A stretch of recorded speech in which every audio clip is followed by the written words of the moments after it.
started.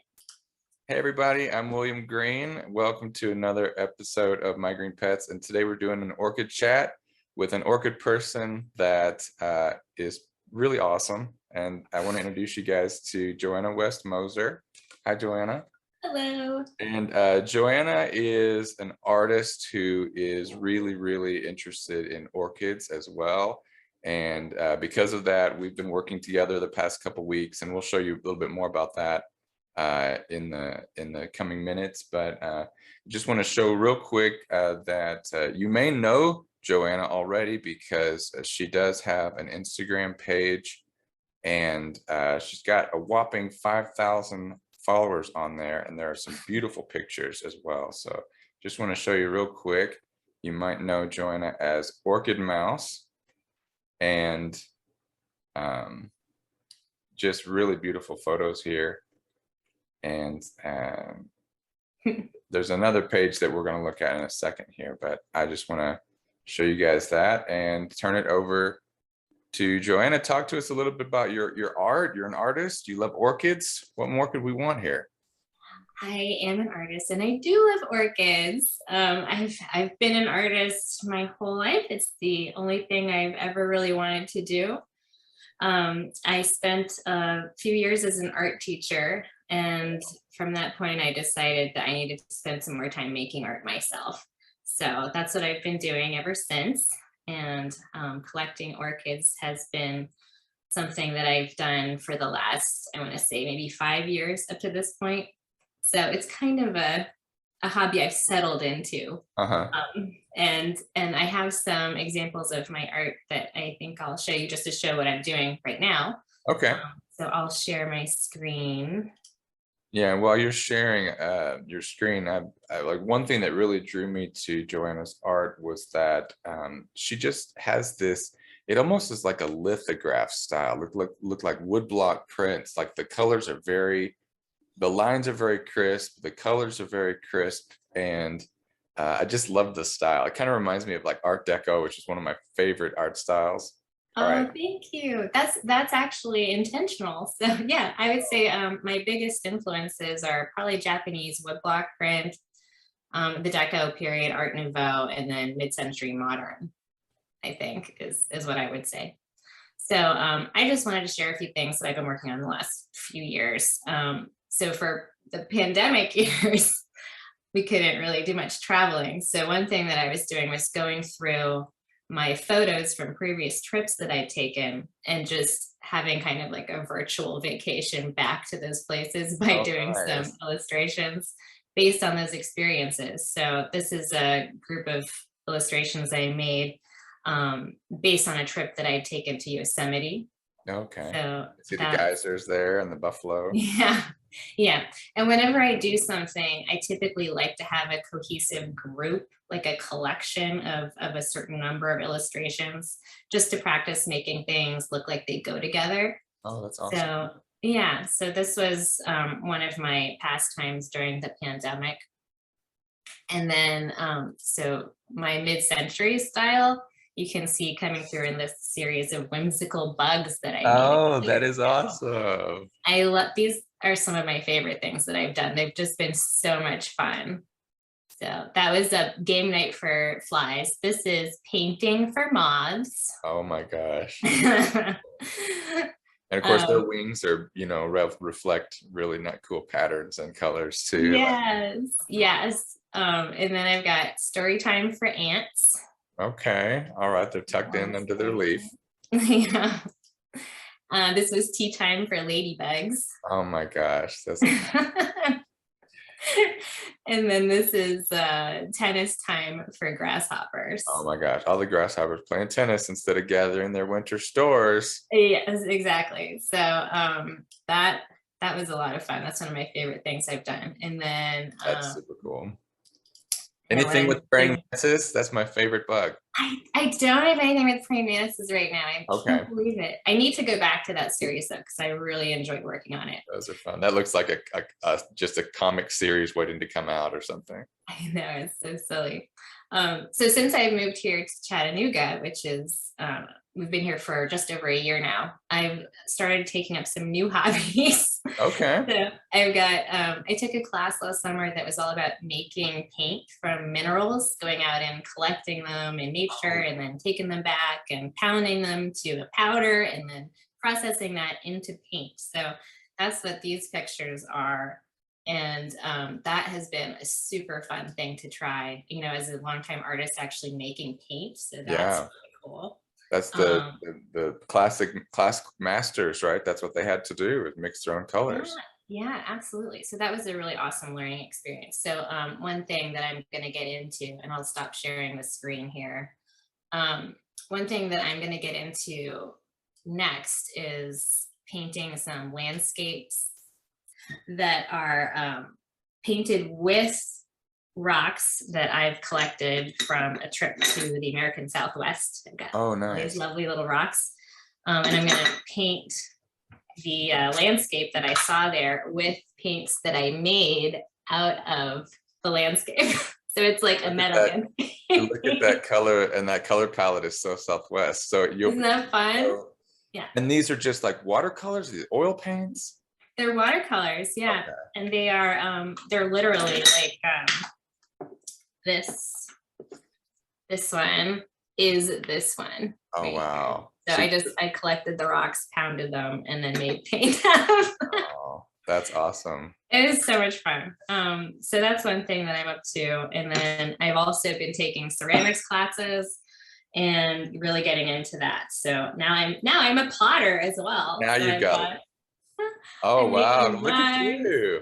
I'm making pots Oh for my God. plants, William. Oh, that's Plant true. pots. Hey, I'm well, yeah, I really got plenty of complimentary. ideas for pots. So Yes, so I've got complementary hobbies, they all vases, and all of that. So that's what I'm up to now. that is fantastic. So I want to talk about a little bit about like how we've kind of found each other, because Yeah. I don't know if I think it was 2020. I think it was just a couple years ago. I don't know if I saw you on Instagram or whatever, but something happened where I became aware that you were doing basically a contest for your subscribers. I think it was because you had hit 4,000 or something like that. Yeah, that sounds Like, familiar. like, I'm gonna do orchid portraits. Please send me, top, I don't know, you had to jump through some hoops and you pick some people. And then Yeah. you came up with this series of orchid portraits, which absolutely blew my mind. And I contacted you individually and I was just like, hey, I've got one that I would love to see in portrait form. And of course, that brought us to Oh, hell. Hal, my Boba Palladium. And so I sent a picture to Joanna, and then she made this beautiful print out of it. And I was like, all right, we got to do more. We got to do more. So a few weeks ago, I contacted Joanna and I was like, look, my logo is a couple years old now. It's okay, but to me, it looks kind of primitive, like it was made in Microsoft Paint or something like that. And I'd really love to have something more, just more professional looking. And so I said, what do you think we can do? And what did we do? Okay, well, I will share my screen now and Stop. we can look at what we did. Okay. So I wanted the logo to not be totally different from what it previously was, but I just wanted it to look better. And man, look at this. Look at what I think we Joanna did came it. up with. Yeah. Yeah. Well, we were talking and I think we came to the conclusion that the old logo has great bones, right? Yeah. So it's something that's easily identifiable. And you've got your patron saint of orchids here. Yes, that's a good way to put it. So I think the only thing I was thinking was that I just really wanted to give that beautiful flower center stage. And I just really wanted an opportunity to tackle that lip. Gotta tell you, that was so much fun.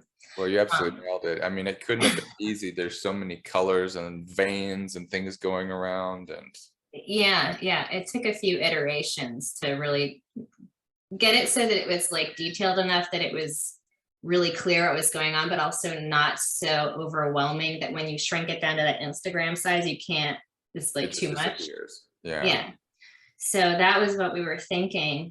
And then we just kind of re-envisioned the G a little bit. Mhm. And Which I also really loved because it went from that kind of that Broadway typeface to a more like classic Art Deco simple with like lines and overlap. I mean, yeah.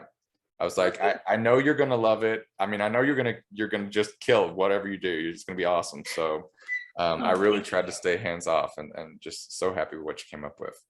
well, I'm glad you love it, and I love it, and I'm really happy with it. Good. Yeah, so I think that went really well, and we achieved our goals.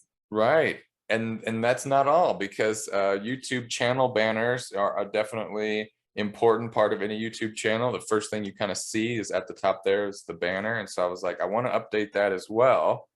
And Yeah. again, my former one was, it kind of featured some of my plants and, you can Yep. see Hal in there and you can see my Phalaenopsis, which is now dead. Oh no. My path, which is I've sold. So it's like, it's time for an update. Yeah, for sure. So yeah, when you approached me about this one, I think you had mentioned that you weren't happy with how this one was viewing on larger screens. Right. So I asked you to think about what you wanted, and this was in the intervening week while I was doing the logo. You were thinking about the banner, and you sent me this picture. Yeah. Yeah, there was something about seeing all the plants reflected, just the silhouettes of the plants against the side of the tent. I was like, it's a nice image, just laying there on the couch and looking at that before I put up the light tight walls. I just had them these shower curtains up and I was like, I like that. It's a nice mood. Yeah, it's just so calming. So I was like, It's a vibe. it's a vibe. And I was like, my channel is I'm definitely not an in your face kind of a person. I'm very kind of low key. I've had somebody tell me my channel is practically ASMR because of just Yes. how tactile everything is. So I was like, okay, well, this fits. That's actually one of the reasons why I started following you, Oh yeah. because I found your videos so relaxing. Well, I gotta keep pushing in that direction then. No, I think you're really winning at that.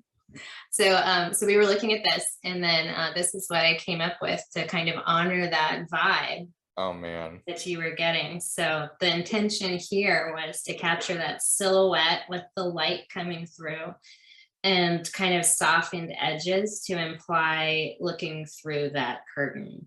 Right. So And I think, I love the fact that there are shadows pulled off of the pots. So there is definitely a sense of like where everything's sitting on something. They're just not floating in space. And yes, then there's almost, it seems like there's a point of light, right? Kind of middle center towards the top that's kind of pushing through it. So it's really like you're looking out the window through the plants, sunlight's filtering through. And you got a great arrangement of different shapes and sizes, so you got the clavia on the left there, you got the Vanda falcata on the right, and I just love the balance of it.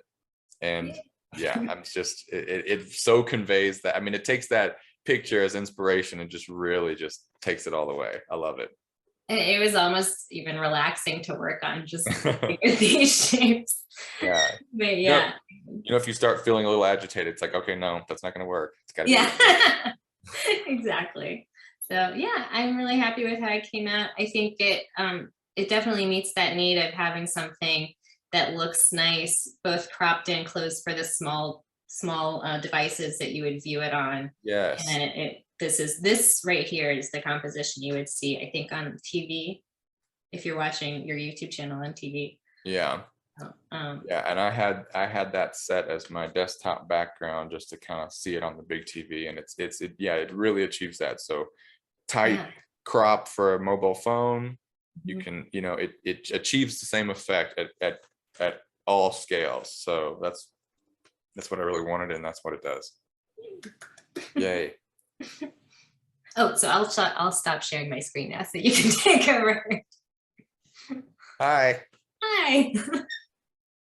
Yeah, so that's it. I hope that you guys like the new logo, and I'd love to hear some comments on that. I'm sure Joanna would too.